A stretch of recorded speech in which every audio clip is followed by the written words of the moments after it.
നമസ്കാരം. കനേഡിയൻ താളുകളിലെ സായാഹ്ന വിശേഷങ്ങളിലേക്ക് എല്ലാ കനേഡിയൻ മലയാളികൾക്കും സ്വാഗതം.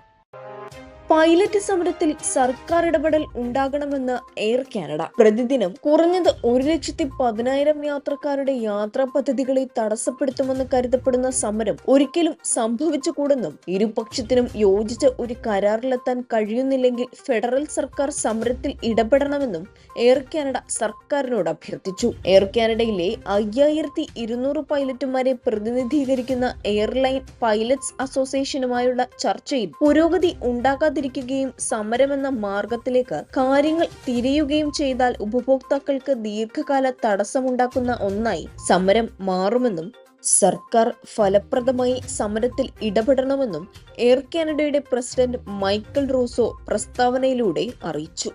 വർഷാവസാനത്തോടെ സൗജന്യ വൈഫൈ സൗകര്യം നിർത്തലാക്കാനൊരുങ്ങി TTC.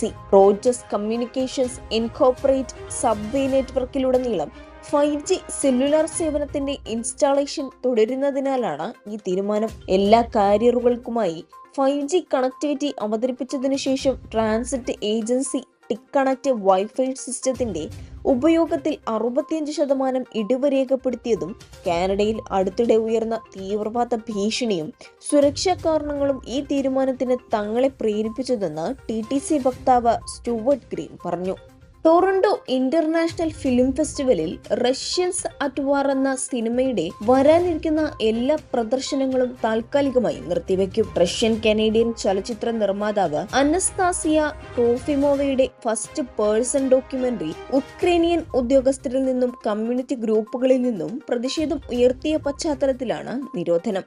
രാഷ്ട്രീയ അസ്ഥിരത തുടരുന്ന കാനഡയിൽ നേരത്തെ തിരഞ്ഞെടുപ്പ് നടത്തുന്നതിനോട് വിയോജിച്ച് പകുതിയിലധികം കനേഡിയരും. ഇപ്സോസ് നടത്തിയ സർവേയിൽ പങ്കെടുത്ത 56% കനേഡിയന്മാരും തിരഞ്ഞെടുപ്പ് ഇതുവരെ ആഗ്രഹിക്കുന്നില്ലെന്ന അഭിപ്രായം രേഖപ്പെടുത്തി. ലിബറൽ പാർട്ടിയിൽ നേതൃമാറ്റം വേണമോ എന്ന ചോദ്യത്തോടും സമ്മിശ്ര പ്രതികരണമാണ് സർവേയിൽ ലഭിച്ചത്. ജസ്റ്റിൻ ട്രൂഡോ മാറിയാലും ഇല്ലെങ്കിലും ലിബറലുകൾ നില മെച്ചപ്പെടുത്താൻ സാധ്യത ഇല്ലെന്നും സർവേ കണ്ടെത്തി.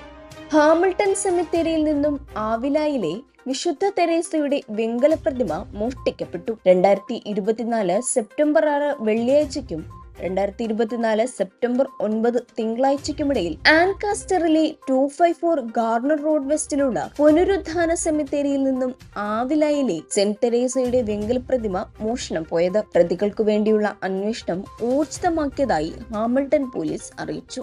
കൂട്ടപ്പിരിച്ചുവിടലിൽ ജോലി നഷ്ടപ്പെട്ട ഗെയിം ഡെവലപ്പർമാർക്ക് വിചിത്ര ഉപദേശവുമായി സോണി കമ്പ്യൂട്ടർ എന്റർടൈൻമെന്റ് മുൻ president Chris ഡിയറിംഗ്. My perfect console എന്ന പോഡ്കാസ്റ്റിലൂടെയായിരുന്നു ക്രിസിന്റെ വിവാദ പരാമർശം. ഗെയിമിംഗ് മേഖലയിലെ ജോലി നഷ്ടപ്പെട്ടവർ 1 വർഷത്തേക്ക് മാറി നിൽക്കണമെന്നും ആ സമയം ഉപജീവനത്തിനായി മറ്റു ജോലികൾ ചെയ്യാൻ തയ്യാറാകണമെന്നും അദ്ദേഹം പറഞ്ഞു. ഈ സമയത്ത് ഊബർ ഡ്രൈവറായി ജോലി നോക്കാവുന്നതാണെന്നും ഗെയിമിംഗ് മേഖല വളർച്ച പ്രാപിക്കുമ്പോൾ അവസരങ്ങൾ ലഭിക്കുമെന്നും അദ്ദേഹം പറഞ്ഞു. ഷെയ്ൻ നിഗം നായകനായി അഭിനയിക്കുന്ന സിനിമയുടെ ഷൂട്ടിംഗ് ലൊക്കേഷനിൽ ഗുണ്ട ആക്രമണമെന്ന് പരാതി. സിനിമയുടെ പ്രൊഡക്ഷൻ മാനേജറെ ക്രൂരമായി മർദ്ദിച്ചു. TT ജിബുവിനാണ് മർദ്ദനമേറ്റത്. ഇന്നലെ രാത്രി 11 മണിയോടെയായിരുന്നു സംഭവം. 5-അംഗ സംഘം മലാപ്പറമ്പിന് സമീപമെത്തി ആക്രമണം നടത്തുകയായിരുന്നു. ഷെയ്ൻ നിഗത്തിനെ നായകനാക്കി ധീര സംവിധാനം ചെയ്യുന്ന ഹാൽ എന്ന ചിത്രത്തിന്റെ ഷൂട്ടിംഗ് നടക്കുന്ന വെള്ളിമാട് കുന്നിൽ വെച്ചായിരുന്നു ആക്രമണം. ഇന്നത്തെ കനേഡിയൻ സായാഹ്ന വിശേഷങ്ങൾ ഇവിടെ അവസാനിക്കുന്നു.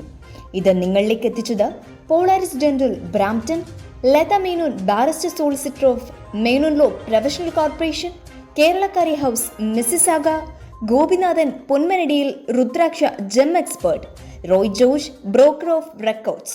ഇവർക്കും നല്ലൊരു സായാഹ്നം നേർന്നുകൊണ്ട് കനേഡിയൻ താളുകൾക്ക് വേണ്ടി ഗാഥാപ്രകാശ്. കൂടുതൽ കനേഡിയൻ വിശേഷങ്ങൾക്കായി ഞങ്ങളുടെ യൂട്യൂബ് ചാനൽ സബ്സ്ക്രൈബ് ചെയ്യാൻ മറക്കരുത്.